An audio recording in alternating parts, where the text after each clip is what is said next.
You're listening to the No Limits Radio Show on the Vets on Media Network. All right, we're back.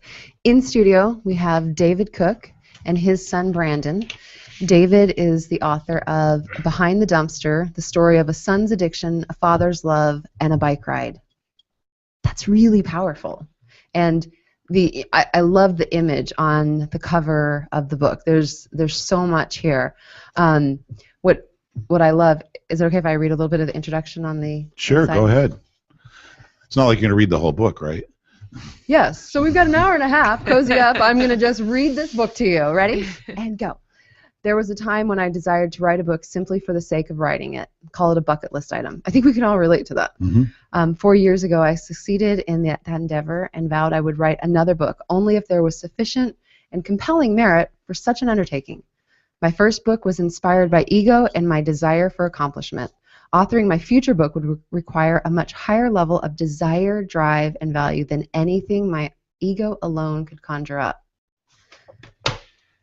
So tell us what happened that prompted you to write the book. Tell us the story.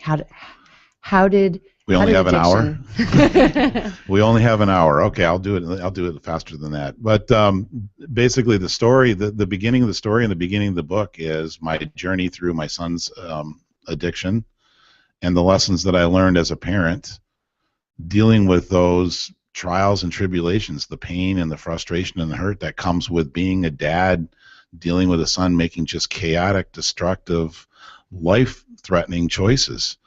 And then there was a point in my life where I just decided that I needed to create a clear separation between his addiction and my life, because I was chasing his addiction down his rabbit hole to the point where it was costing me my business, my health. It was affecting my relationships with others.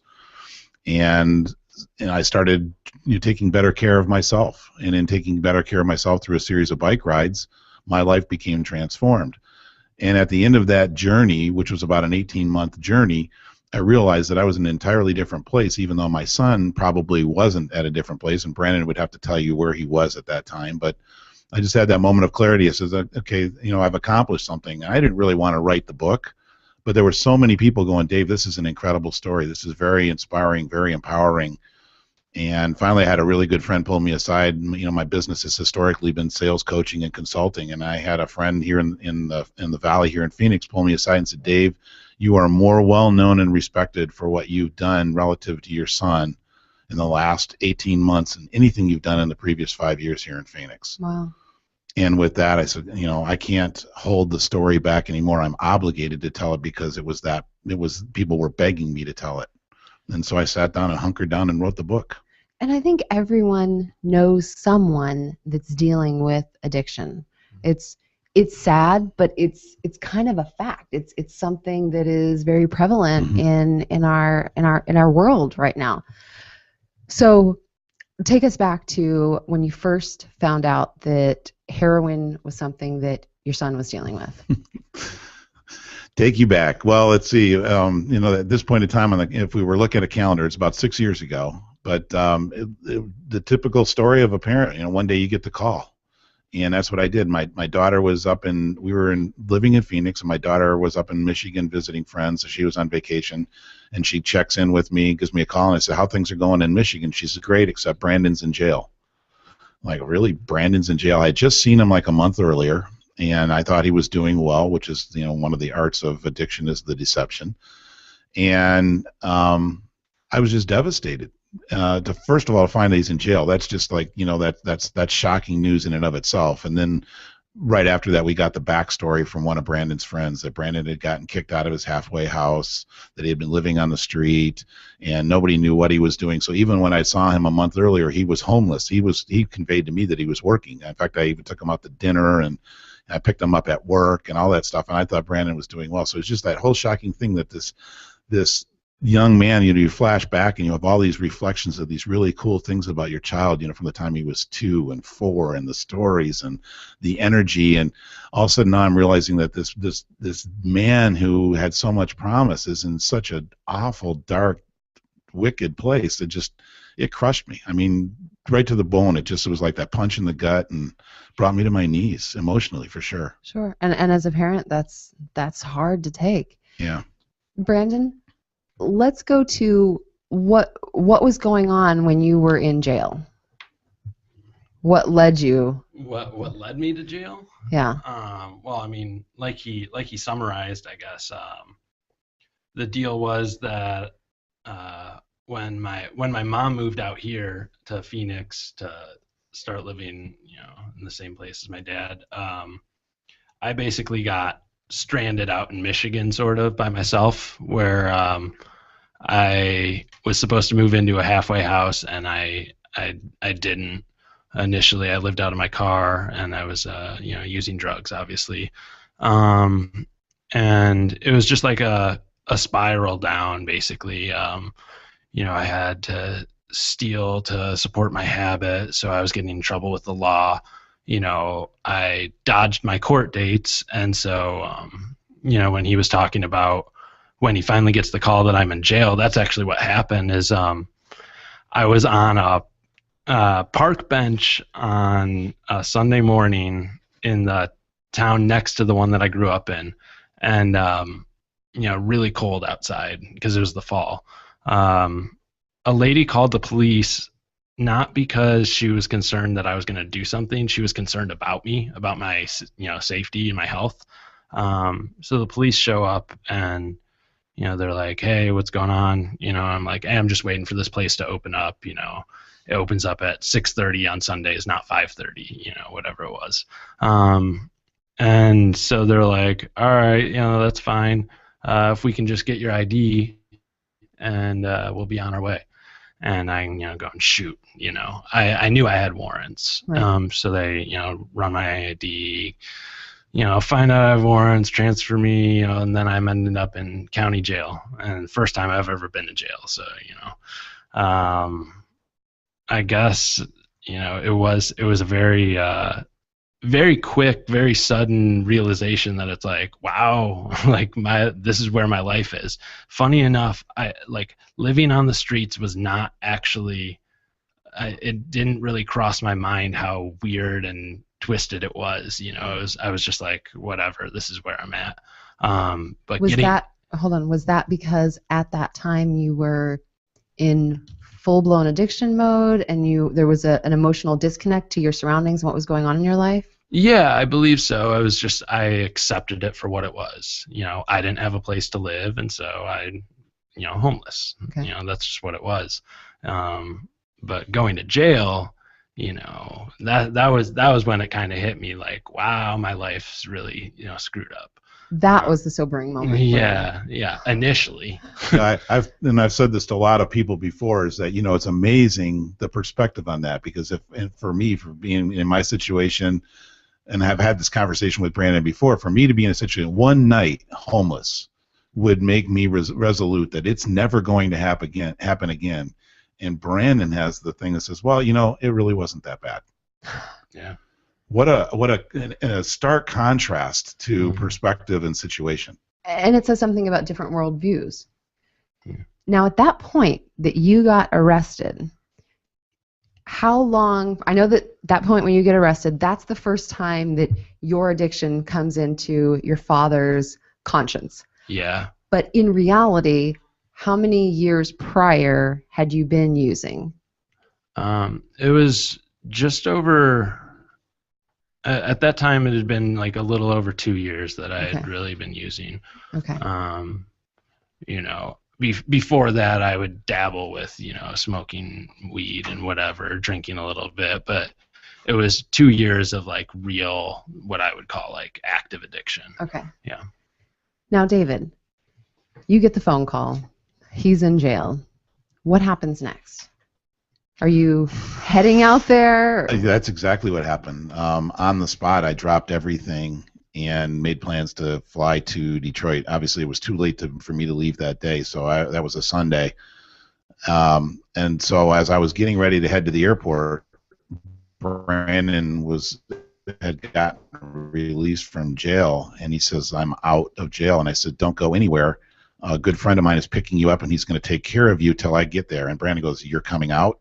And I said, "Yeah." It's like he was almost surprised. And I just thinking, that's what dads do, I thought. You just drop everything and go. So I had a friend basically picked him up, showered him, fed him, coached him and gave him some love until I could show up, and I got there, 5 hours, 6 hours later. Now let me ask you this question because I'm not quite clear. When you're getting ready to fly out, you get the call that he's in jail. Do you know at that point that he is addicted and homeless, or are you just on the, hey, he's arrested and he has warrants? You know what I mean? Because there's a big difference as far as what your mindset is flying out there. There is a big difference, yeah, and great question.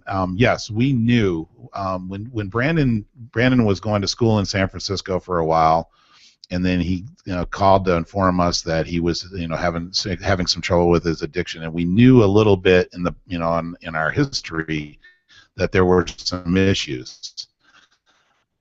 I didn't know what that meant. Okay. It's like, okay, because and we talked about this before we went on the air. I gave up drinking 13 years ago, and I just the way I do everything in my life is I make a decision to do it, and then you do it. And so I did not know that addiction was like, okay, one day you roll out of bed and you decide you're not going to be an addict anymore. It doesn't quite work that way, but I didn't know that. So when Brandon says I'm checking into a rehab house to take care of myself, I think, cool, great decision. Life is fine from this point forward. You're cured. Okay. And so when we got that call, we knew what it meant, that this was a serious relapse, and that we started to get one of our early first snippets of what the word addiction meant in somebody's life. Wow. Okay, so you're headed there. Now what happens when you get to Michigan? Well, it was a tearful reunion. Sure. He gave me a hug. I gave him a hug, and I mean, it's my son, and I was crushed. I didn't know what to do at that point in time, because I was just, there's not enough love in the world to save your kid at that point in time, and I was so happy to see him, and I was so hurt for his situation. It was difficult. I didn't know what to do next. So I think I could tell about it in the book is that I kind of did the Law and Order script. I watched too much TV, I'm afraid, but I said, okay, the first thing we're going to do is we're going to meet with our attorney friend tomorrow morning, and we went to the attorney, and he's a good personal friend of ours, and asked Brandon what the deal was, and Brandon gave him the history, and he says, don't hold anything back. And so Brandon told him the truth at that point in his life, and I went to his probation office for the one court. I went to another probation office with the next court. We just started going through the process of understanding what the situation was from a legal point of view, and figuring out my mission was I was going to drag him back to Arizona and save his tail, but I found out it wasn't quite that simple. So that's what we started doing. We were on a 2 or 3 day mission to say, okay, what's the problem and how do we start fixing it? And you're now here in Arizona. Yeah. When you look at how you originally kind of went in and decided this is the way I'm going to handle my son's addiction. It was very take charge, I'm going in, and it was very direct, very forceful. It sounds like where you're at now is a very different perspective. Mm-hmm. Expand a little bit on that. When you initially went in, what were your thoughts there? Well, I think when I talk about this, I'm hoping that and it resonates with every parent. But we are wired, at least I believe most of us are wired, that we love our children to the point where we're going to fix, solve, and take care of anything that happens. They fall down and skin their knee, we make the boo-boo better. Right. We make them feel better. And so that whole condition of I can fix this, I can help you through this, that's really what I did. I said, okay, this is what dads do. We fix them. Fix things. Okay, so you got an addiction. You got some legal problems. Let's fix it. Let's make it go away so you can get on with your life. And I would love to have Brandon talk a little bit about that first experience with the probation officer, because at the very first meeting, the probation officer basically said, Brandon's not going anywhere until he agrees that he has to have a plan. That you guys have a plan for him. It sounds like you don't have a plan for him. So the first thing I'm going to request of you guys is he has to enter a treatment program. And if he's not going to enter a treatment program here in Michigan, he's not going anywhere. And I'm thinking, okay, this is a no-brainer. Dad says no-brainer. This is now, and I have a son who's been living on the street thinking this isn't a big deal, being told he has to go back into jail to go over a treatment program for 30 days. It was a big wow moment for both of us. Because in my mind it's like, okay, I have a problem, let's fix it. Right. Brandon says I have a problem, it's not so bad. Well, I think the other thing was, when he asked that question, he goes, okay, you'll go back into jail, but they'll pull you out in a day, and you'll go do your month. And to you, you're sitting, like you said, it's a no-brainer. Okay, yeah, I mean, I sat there for probably a good 30 seconds, 45 seconds, and I really thought about it if I wanted to do it.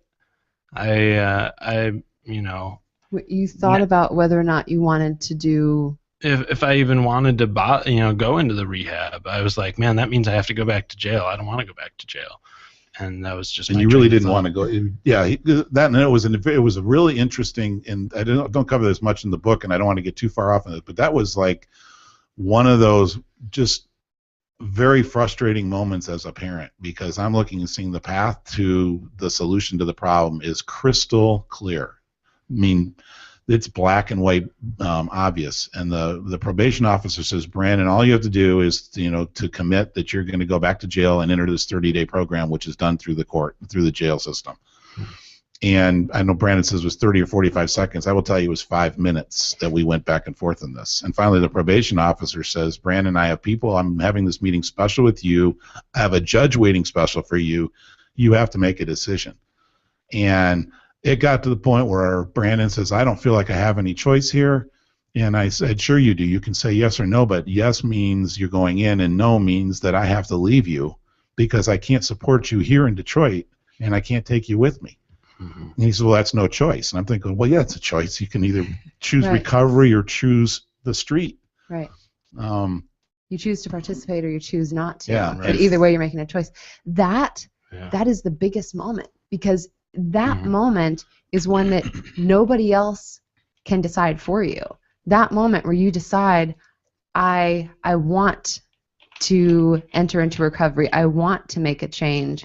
That is huge, and there's nothing that Dad can do for you. This conversation is fascinating to me because I feel like as a recovered addict, I'm getting to hear both sides of it. I was the kid, well, not kid, grown, an adult, okay, and I know the horror and the torment that I put my mother through, because even though I'm an adult, I mean, it doesn't matter how old you are, it still wrecks your parents. Mm-hmm. So it's really it's God, it's so fascinating to see this, right? But when you said, I assume you went into treatment. Yeah.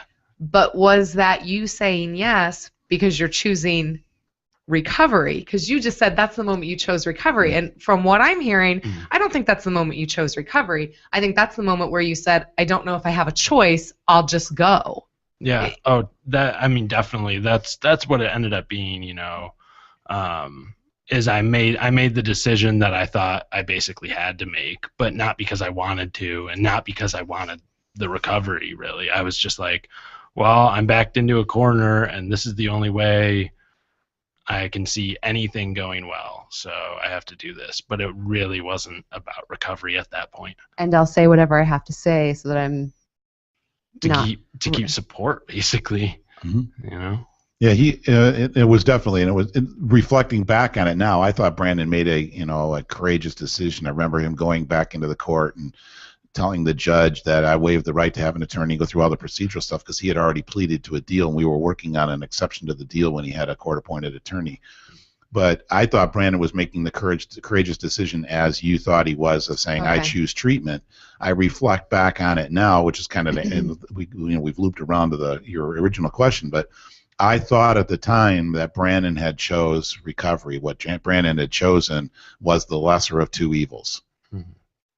And we basically succeeded in him doing his 30-day treatment. I went back to Arizona when he got out. The day he got out from his 30-day treatment program, I was there. We had the car packed up, and we brought him to Arizona.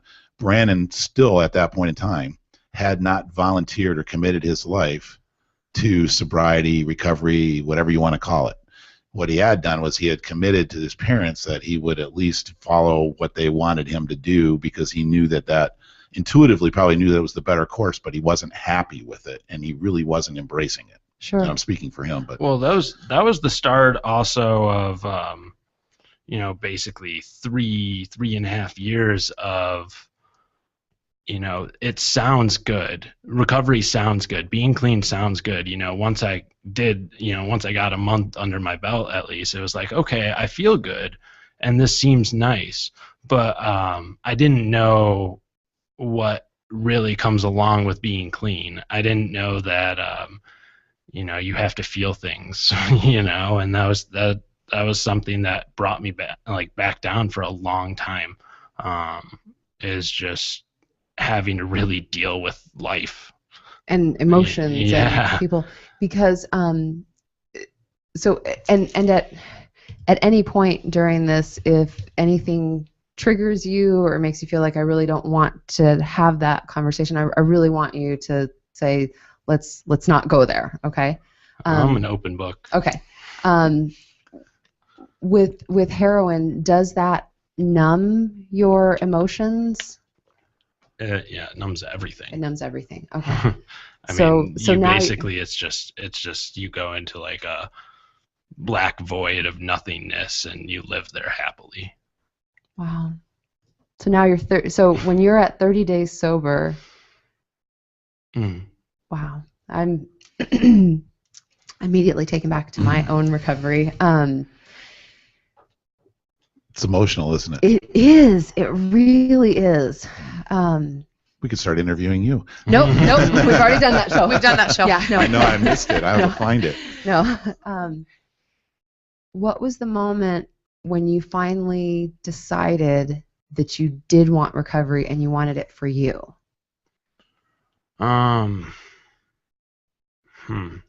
Well, I don't know Have you that had that moment? I don't know that it was a moment necessarily that I chose at first. Because for me, it's basically like, this last time, I've had 7 months that we were discussing. Congratulations. Thanks. And That's wonderful. but what it was is I went to jail again. I was strung out and I got in trouble and I went to jail. And, so I didn't choose to go to jail and I didn't get there and I wasn't happy about, okay, I'm going to be clean again. But I was happy about not being strung out, because it's just like such a crappy existence, Right. when you just are a slave to it, Mhm. and that's really all it is.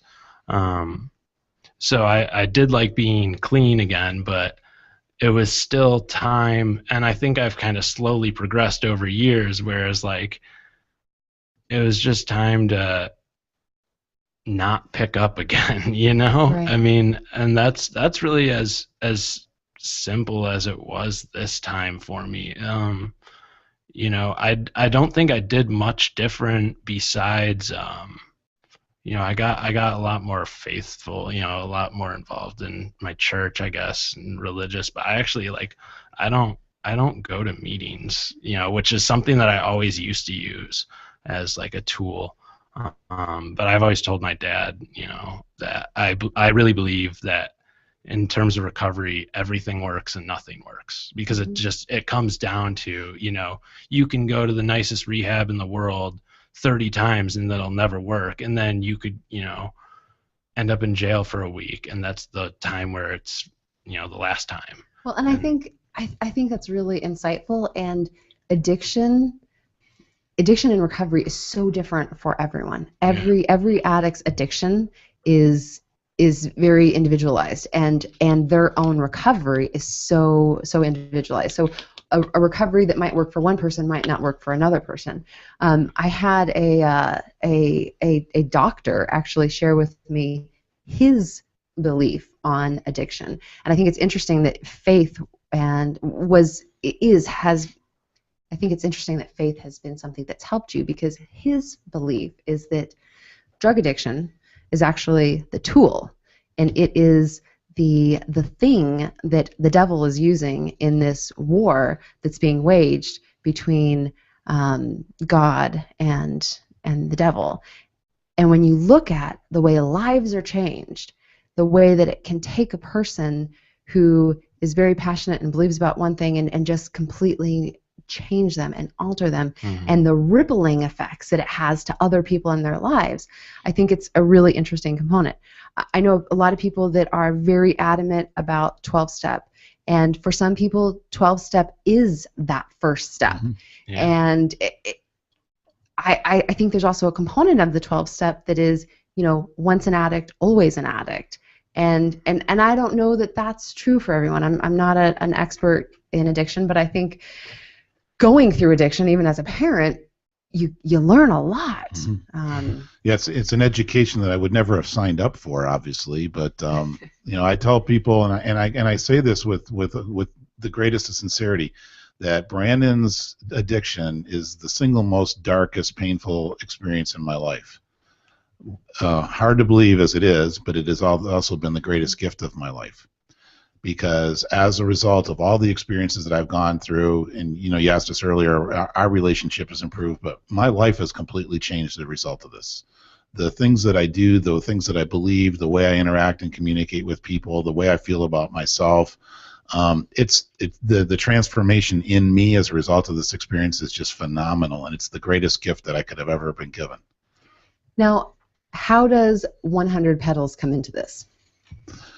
Well, 100 Petals, the commitment that I made, and I'll go the quick little backstory, but about 18 months into my cycle with Brandon here in Phoenix, and it was like going, and not to denigrate NASCAR, I don't want to offend anybody, but his life was like NASCAR.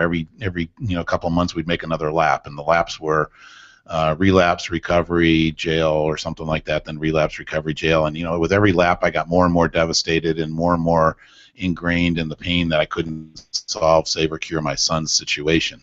And I realized that I was spiraling down out of control. And one night when my television set was gone and my son was gone with it, I had sitting on the porch, as I often did when Brandon was missing in action, is that I would kind of tearfully pray for his well-being and then tearfully pray that I could find peace in the situation. And as I'm sitting on the porch one night, I'm going like, wow, what's the definition of insanity again?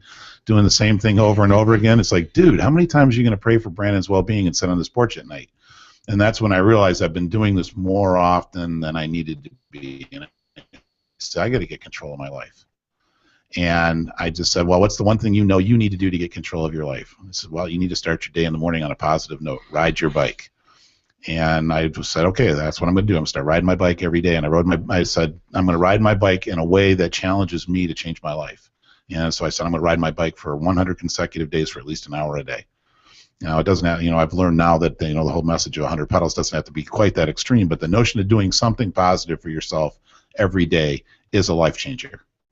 It can be 15 minutes. It doesn't have to be this big, long goal and all that other stuff. So what 100 Petals is basically my mission back to moms and dads to teach them what I learned through my son's addiction. I don't need to teach them the stories of Brandon's life because we've all been there. Every parent I talk to has the same experience. The only thing we have to do is change the names. The theft, the deceit, the overdoses, every parent tells me the same story. The only thing we do is change the names of the players.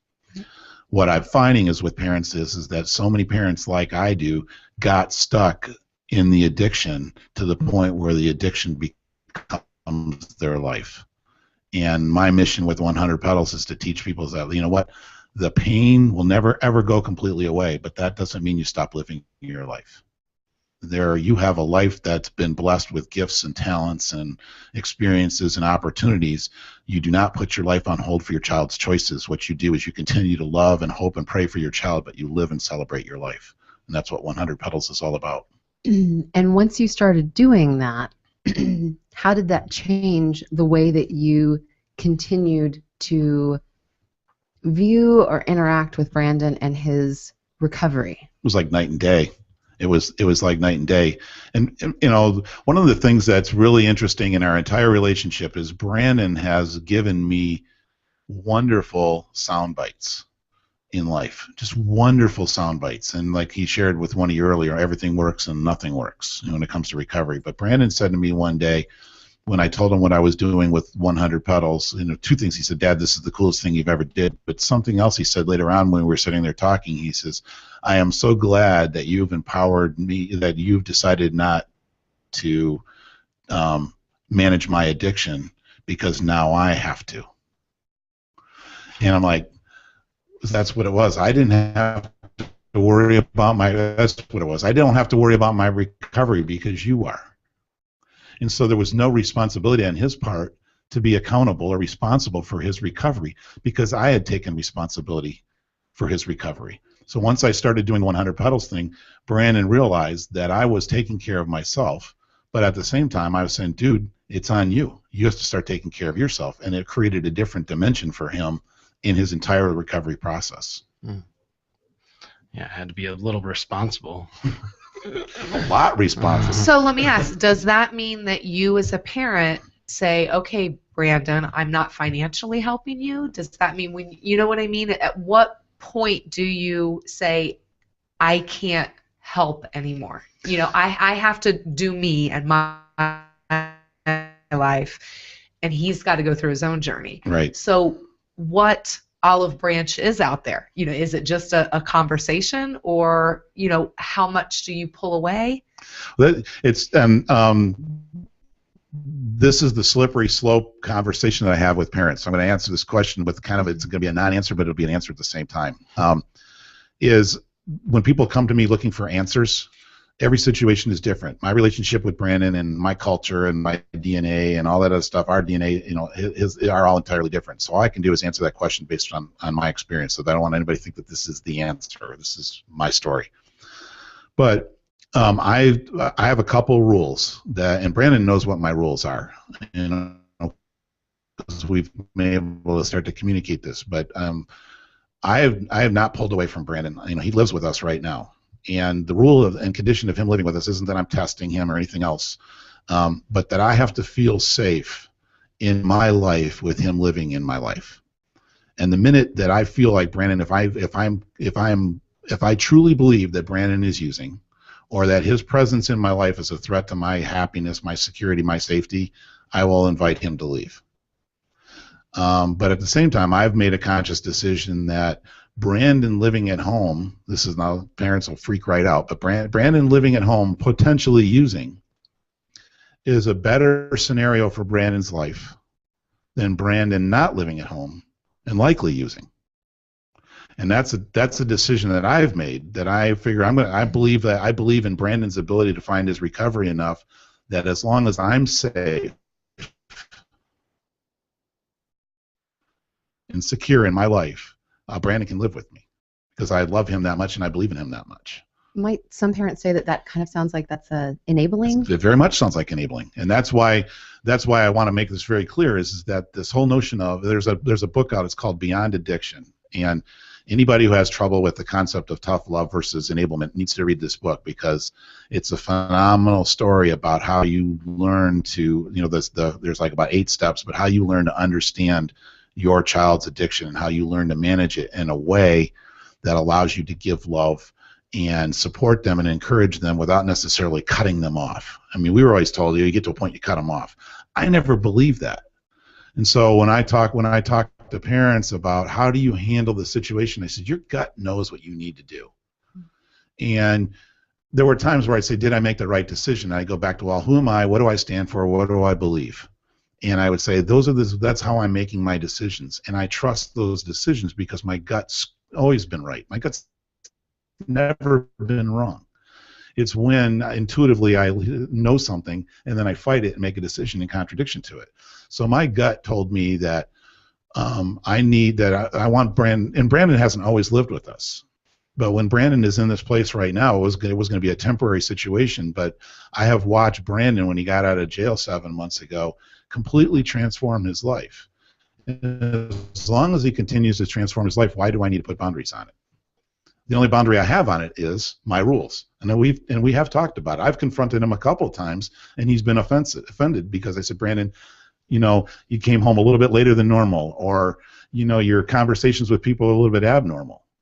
And I said, you know, I'm getting concerned. My fear factor went up. He said, Dad, he says, you know, you're crazy. Here's what's going on. And he would show me, and I'd ask him about people he's calling, and I'd say, what number are you concerned about? And I give him a number. So that's Bob. Okay, that's Sally, or that's Jim. I said, okay, I know those people. And then I would let it go. I would trust him. And what I'm doing is I'm empowering Brandon to live his life. It's a slippery slope. Sure.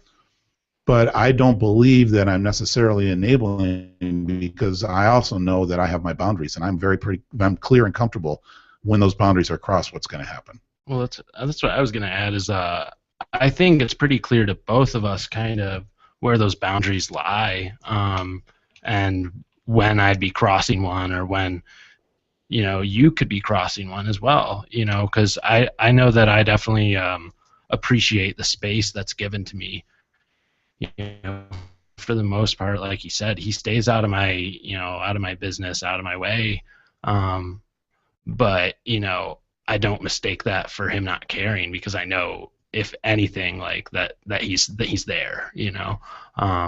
And I don't know, I actually really enjoy the place that we're at right now, because we can find common ground and we can communicate, and it's so much nicer to be able to say, like he was mentioning, when he says, I wish I could think of an example, but if you didn't come home, at the right time or whatever that you're normally home at, and it's nice to just be able to be like, Dad, look, like sometimes I'm going to get home 5 minutes later or whatever, and just be able to have this talk, as opposed to he doesn't say anything, and then he sees on it, and then he's pissed at me about something, and then it blows up, and we never talk about it, and we don't even, there's all of a sudden this rift or whatever, this divide between us that was created because we didn't talk.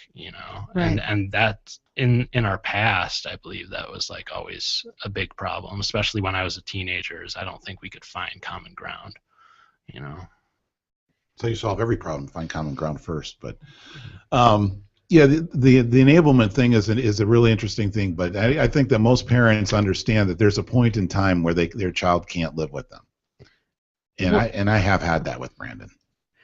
When you started going through this process, were there support groups that you found helpful as a parent? Are there places that you have recommended people turn to? Like, where? And we're going to talk about that when we get back from. 2 minutes. No, we got 2 minutes. Okay. Let's see. So, Right, so that's what the 2 minutes. This is the lesson to be brief, but let's cover it. My personality is very Lone Ranger-ish, even though you know me as a very social, outgoing person. My kids and I argue about this a lot because they think I'm social. I said I can easily hole up and find peace in the quiet of my solitude, but I Lone Rangered it. What I would say now is that one of the things I've been exposed to is the Partnership for Drug-Free America. They have parent counselors who've been wonderfully coached in this thing called CRAFT, and it's built on that book, Beyond Addiction. And I love everything that stands for, because it's built on a whole template of knowledge and support and understanding, and it's not necessarily a whole lot of rules. It basically says there are no rules. What there are is things that you need to learn, know, and understand, and then create a decision model. That's my struggle with certain things, is that there are hard and fast rules. And I just don't believe there are rules in this situation. It's impossible, because every situation is different. Absolutely. It's the same, but all different. Well, you know what I mean? Because like you said, the stories are all the same, just change the name. The addiction story is 100% the same. The recovery story is entirely different. And that's the conundrum of that. Everybody looking for answers. The answers is about solution. There are no answers to solution, because there's really no such thing as a solution. Absolutely. All right, we're going to go to break, and when we get back, we're going to share some more of the lessons and how you are working with other parents and helping to change lives. We'll be back in 2 minutes. This is No Limits Radio. I'm Christina. And I'm Michelle. Everyone is going to need an attorney at some point in their life. I'm no different. Everyone is James from VetSon. Whether it was my last will and testament before deployment, or the ongoing custody battle for my children after my divorce, I needed help, and I lawyered up. If you need help, I urge you to contact Capstrom Law Firm. Capstrom Law Firm in Springfield, Missouri represents clients throughout the state in matters of criminal law, personal injury, and family law. Founding attorney Tom Capstrom has been involved in more than 40 trials with 13 years practicing law. Tom Capstrom understands both law and court procedures and how stressful they can be. Let Tom Capstrom Law Firm and his dedicated staff take the stress and worry out of a difficult situation by calling him today. We feel so strongly about the work that Tom and his staff are doing that he will be a monthly guest on the show. Tom is also a listener, for God's sakes, so you know the guy is solid call today by calling 417-864-0552. Again, that's 417-864-0552. Or email Tom at tom@capstromlaw.com. And don't forget to tell him that Vets On sent you. The choice of the lawyer is an important decision should not be based solely upon advertising. Would your goal be to get you and your family out of debt? I can show you how thousands of people and families are doing just that. This is a business plan made simple. We offer everything from weight loss products to green cleaning solutions. Whether you're interested in making it a full-time or part-time opportunity to become debt-free, or if you are just sick and tired of being sick and tired, call Jamie at 602-295-9969. That's 602-295-9969.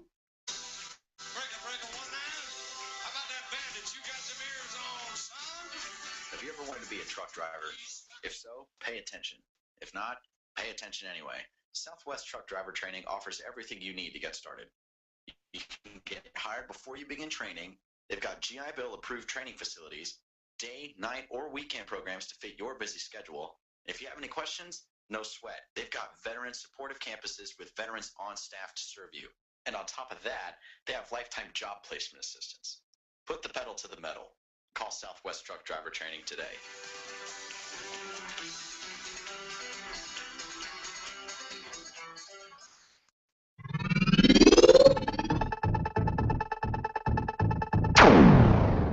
You're listening to the No Limits Radio Show on the Vets on Media Network. All right, thanks. We've been talking to David Cook and his son Brandon about a father's kind of journey and understanding about addiction, what that looks like, and talking about your recovery. And congratulations again. I really want to start that off with congratulations on your recovery. It's amazing the things that change in your life when you decide to get recovered, when you step into that space, and how different you are now than the Brandon that was full-blown addiction. And I cannot wait until 5 years from now when you get to that point, because that's where I'm at. I'm 5 years looking back on it, and the Christina that I am today is nowhere near who I was 5 years ago. So it is such an amazing and exciting journey that you're on, and I love it. Yeah. So Tear to my eyes when you think about 5 years.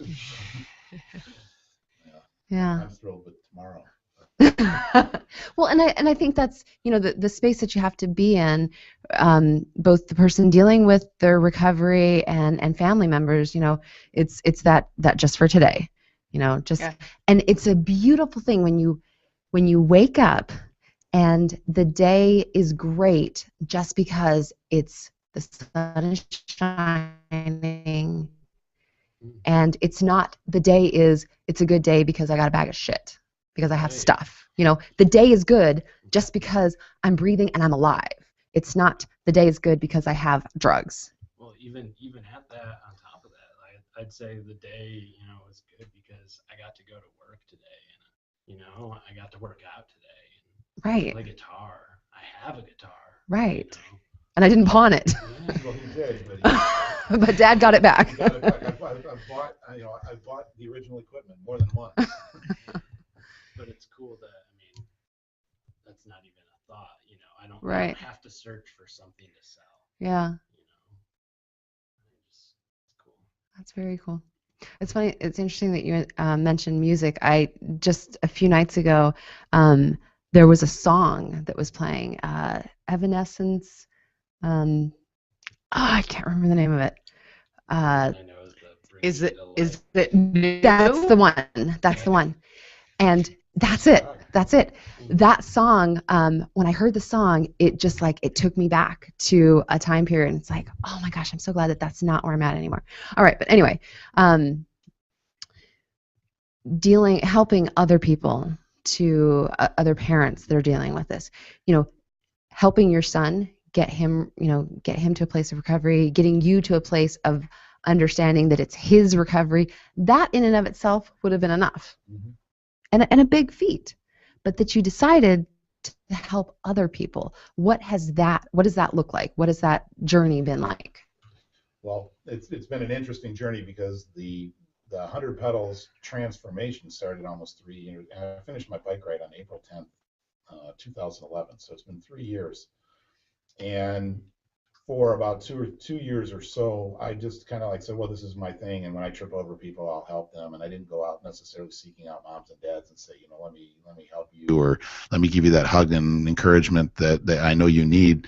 I was determined that I had survived my version of addiction, and I could keep on moving. So what I tell people that it's analogous to me standing at the finish line with a big flag and said, "Come, get here, get here, get here." And I had the realization about 2 months ago that there are people who are so stuck they can see the flag, but I need to go back and rescue them.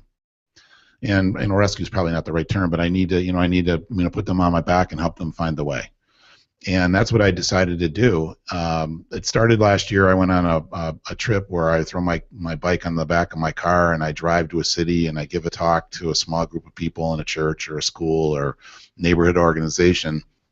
And it wasn't like, I packed the house. Dave Cook's not a household name yet, but I get 10 people in a room and they're all just sitting there going, wow, what a story. And it's a story for life, but it's also a personal story for somebody there. They start to cry or they, after the meeting, they basically give me a big hug and say, I so needed to hear this today. And we start talking about their story. And I realized that, wow, I'm not alone. I'm not the only guy. I'm not the only mom or dad dealing with this stuff. And who am I to hold this back? And so I just said, I got to do this all the time. So that's what I'm doing is I've just raised my hand and said, call me, reach, let's say if you need to read my book, if that's going to help, good. I'll send you a copy of my book. If you need some coaching, let's do some coaching.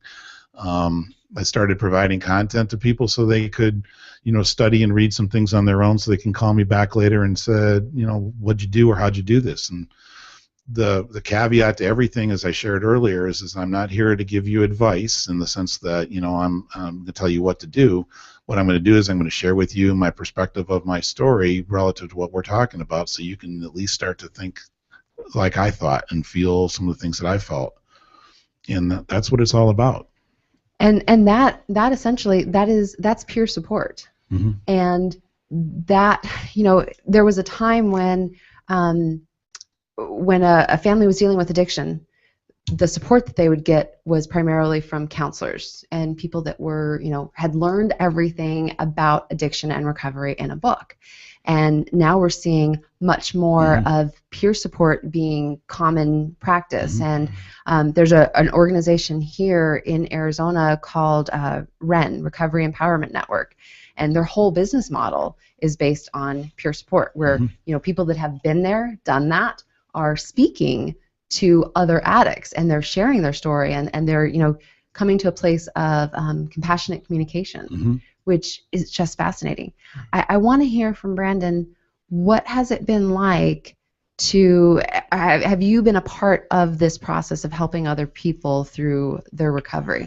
Have I been a part of it? Yeah. This is Brandon's coming out party, but go ahead, Brandon. This right here. Yeah. Basically, and last week we had shot a video that we actually have to redo, but I've always told my dad that he can use my story, like I told you earlier, I'm an open book. I'm okay with him telling my story as much as he needs to, and telling whatever it is about me, any intimate details. But as far as me being involved, up front, not at all. I mean, this, like you said, this is really the first time I've ever gotten in front of people or anything about this. I've let him tell the story, and I've just been a character. And from the very first day, before I told him about my commitment to do the 100-day ride, the 100 consecutive day ride, Brandon, came back into our life, but he didn't bring the TV set. I had to go buy it, but. He came back into our life, and I said, this is what I'm thinking. He said, Dad, that's the coolest thing you've ever done. And I said, and then I started to write some stuff, and I said, for me to tell my story, I need to tell yours. He says, go ahead. He said, if you need to tell my story to share yours, go ahead. And so he has empowered, and people say, well, how does Brandon feel about it? I said, Brandon's empowered me to do this. And I think, again, this goes back to the nature of our relationship. It's kind of interesting how it's evolved, because he has given me so many wonderful nuggets of things to think about. But he gave me the gift of telling his story to inspire others to find peace and harmony in their life through this thing. I just think, I admire Brandon for his courage. I really do. I mean, I feel like for me, this is just dad just showing up doing what I do. I'm an outward guy. I tell people stuff all the time. I'm not afraid to share my opinion. This is really big for Brandon. I admire Brandon for all of his courage up to this point. Not only the fact that today he showed up and said, I'm willing to talk about it to somebody else. So I love that reaction when he said that, when his dad said that, and then and that look of surprise, that look on your face of surprise when he, that was beautiful. I wish you guys all could have seen that.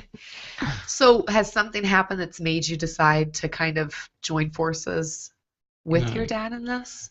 Or you just think you're in a place now you can? Do you have any plans? I guess that could be part of it, that, I'm in a good place to do it. But I don't know. I guess it's really just, I can't remember a time where you've really invited me to anything else. It was just, he called me up while I was on my way to work, last week or something, and he goes, hey, do you want to do this radio show? They invited you along. You don't have to do it, was the first thing he said. And I go, no, that sounds awesome. Let's do it. Nice. And I think you were probably surprised by that reaction a little bit, because you reminded me multiple times I don't have to. Well, I just didn't. No, that's just what all parents do. Well, it was really funny because, Christine, we were exchanging you were asking me questions about Brandon, and about the second question, when you asked me about Brandon, I said, I know where this is going. Does Brandon want to be on the show with you? And I'm thinking, wow, I really don't know. And so when I asked Brandon to do it, it was just that. I was so clear that I didn't know the answer. That I didn't want him to feel like, because I know Brandon wants to be an encourager of what I'm doing right now. He has been, like I said, from day one, he's far and away, even though his life was in an entirely different place. Brandon has been the first fan and the first supporter of 100 Pedals from day one. And so I just didn't want him to think that he was obligated to support me in a way that might not be natural to him, because so far that was his way, was doing it kind of like behind the scenes, like, you go, Dad, you just keep going. So, Brandon, if you had, looking back on everything, if you were to give someone, some insight into, for a parent who's struggling, what would you say the best piece of advice you could give to a parent that's dealing with their child's addiction? That's a good question. He said he would come today. Yeah. Saying you could ask him those questions. That is a really good question. I can't wait to hear this answer. No, I'd say in a lot of ways take after my dad. I think the way he's, what we were talking about before, there's healthy boundaries that you have to set, but that doesn't mean that you can't love the hell out of them, and I think that's the thing that my dad's done the most is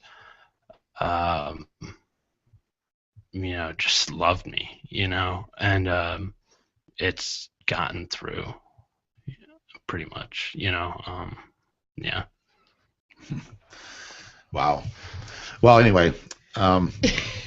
Okay, we always have a stupid crying session. What I think is really cool about this is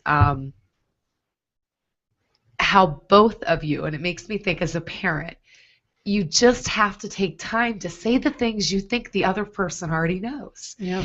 I think when you made that comment about how impressed you are as far as what he's done so far, the look on his face was, oh my God, I can't believe my dad just said that. Like, so honored that he said that. And the look on your face when he just said, I think people need to be like my dad. That it just seems like those are that you guys would have had these conversations before, but both of you were so honored that was said. And it just makes me think that maybe as people, parents, friends, whatever, you just need to take a time to say what you think of someone. Yep. You might assume they know that. You might have assumed all this time your dad knew how proud you were of what he's doing, and it kind of seemed like maybe he needed to hear that. So I think that's I think we do. I think we do need to hear those things, Yeah. and not be afraid to say things.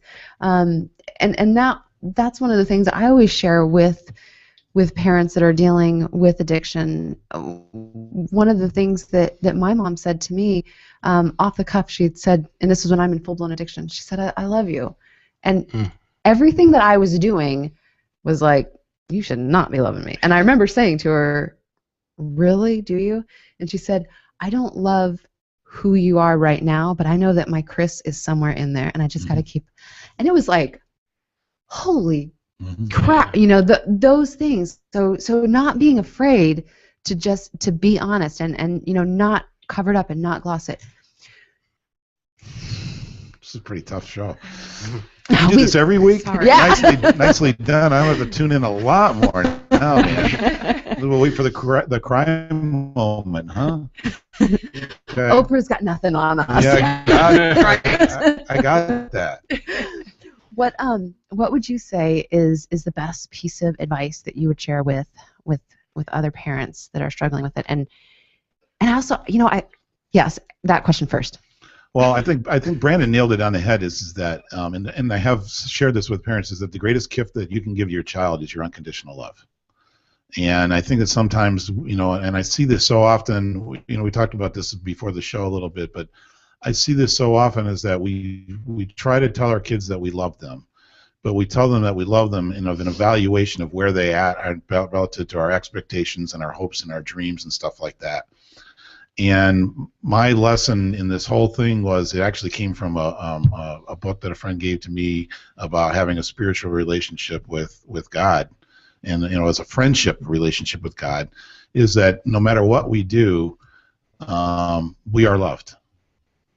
No matter what we do, and we're not judged, we're not despised, we're not hated, we're not ridiculed or criticized, we're loved. And the disappointment that our Heavenly Father has for us is withheld. They don't have to vote and let us know they're disappointed. What we do is we come back and we say, geez, I screwed up, I'm sorry, what do I do? And we hear the voice that tells us what to do next. And I started to think about that. I said, wow, how does that relate to my relationship with my son as a father? As a father, my love for him was such, but I always weighed in. I evaluated it. I critiqued. I suggested. I commented. By doing so, I was implying a deficiency. So what I tell people is unconditional love means no matter what you do, no matter what you decide, no matter where you are in your life, I will always love you. The backside of that thing, as I said to Brandon, is that my support for you is not unconditional, but my love for you is always there. I will never stop loving you. And Brandon, I did get choked up, but I'm not. In some respects, I'm not surprised that Brandon said that, because that's the one thing I want to make sure my children know, is that my dad loves me no matter what. And then the other half of that thing is that you never lose hope. And that's the thing, is you never lose hope, but you gotta keep moving. 100 pedals. Got to keep moving. Got to keep moving. Going. Got to keep going. And I noticed on your site you are taking the 100 pedals on a tour. I am. I'm going. I'm actually leaving 3 weeks from tomorrow, and it's called a drive and bike. People always hear the bike part and think I'm biking to New York City. I'm not biking to New York City. I would love to, and I will. Oh, come on. I will someday. It's going to happen in the next 2 years. I just have to get more organized and just a little give myself a little bit more courage. But I throw my bike on the back of my car and I drive to the next major city and I give a talk. In the morning, I go for a bike ride in the community with a bunch of people, and the reason I do that is I love to bike and I love the tour that I get from being in another city. But it's amazing, in the course of the conversation, somebody hears my story and I touch a life. So there's the formal touch, and then there's formal love and informal love. And so that's what I'm doing, is I'm going to New York and back, so I'm going to be gone for 50 days. It's a 6,600-mile tour. I got 15 states, 20 cities. I've probably got 13 or 14 talks scheduled in those cities right now. I'm still looking to book some more, but those things, it takes time and effort. So if people want to book you, and if they want to support the cause, they can go to 100. That's 100 pedals, PEDALS, not petals on a flower. Pedals. Yep. That's the number 100, no space, pedals like the bike pedals.com. And then the GoFundMe site is for this trip, because it's a significant commitment. So I've been crowdfunding, and I've been blessed by donations. And Dean, you're gonna have to owe me $5 because I just mentioned your name. So put another $5 in the pot. I mentioned your name twice, Dean, so that's 10. Dean, that's 15. Yeah, who is Dean? Let's mention There's his 20. business. No, let's mention his business and then. Well, right it. now Dean's looking for a job. So if you guys hire Dean, then I'll probably get even more. But Dean is one of those wonderful parents who stepped up through the Partnership for Drug-Free America. Nice. And is a coach and a counselor, and he has a very similar story. And but he had hit me up on my phone earlier. I had to mention him, so I did it. For the record, hope nobody minds, and hope nobody else is offended that you asked. But I didn't check my phone since we started. But, the 100 Pedals, the GoFundMe site is all about raising money for this trip. And again, I have, we started this show talking about the pros and cons of Facebook. I will tell you, Facebook has given me the gift of about 4 talks with people who I went to high school with who I don't even know that well. And they have stepped up and said, I love what you're doing. How can I help? And I said, well, if you help me find a speaking gig, and they found me a speaking gig. So Facebook has given me places to stop and places to stay and people to talk to as I share my story. So there's a pro. It's just a tool, and it's all about how we use it. The book is there. There's also the 100 Pedals workbook. Mm-hmm. There's a lot of great information, a lot of content. I really encourage people to go to the website 100pedals.com, get the book, and share the website, share the book with someone who is struggling with this. Great lessons here, and I thank you both for joining us here today, and I am so honored that you chose this as the place to speak out about your story first, Brandon, and I congratulate you on your recovery. If there's anything that I can do, I'm happy to help. Well, thank you. Thanks for bringing me here. Absolutely. Anytime. Thank you. Thank you. And this is a great reminder that you never know. As I mentioned before the show, I had no idea when we met when I was working at KFNX. I had no. I can't believe I just mentioned. I can't believe it. Oh, when I was working at that other place. Mention it more than once. How do you edit that out? Oh, I don't know. But I had no idea that when we met that you were dealing with this. So you never know what someone is going through. That's if I could in 30 seconds that's one of my mantras with people is that when we realize everybody's going through something, and to you it may not be a lot, but to them it's everything. And so my message is back to the thing that Brandon says, unconditional love.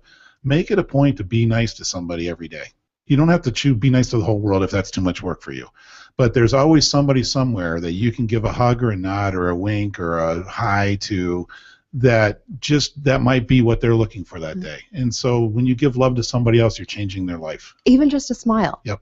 I love being in the grocery store and seeing somebody who's really grumpy, because then I'm like, I'm on a mission. Okay, that's different. You're just doing it to be rude. We're talking about really being kind. Oh, okay. All right. But that on that note, that does wrap it up. All right. Well, up next is JD's Rockin' Sports. So definitely, if you are a sports fan, which I think there's a lot going on in sports right now with some bracket thing.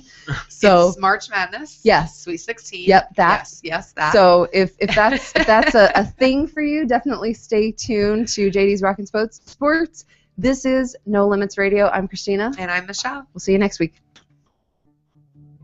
Oh, say, can you see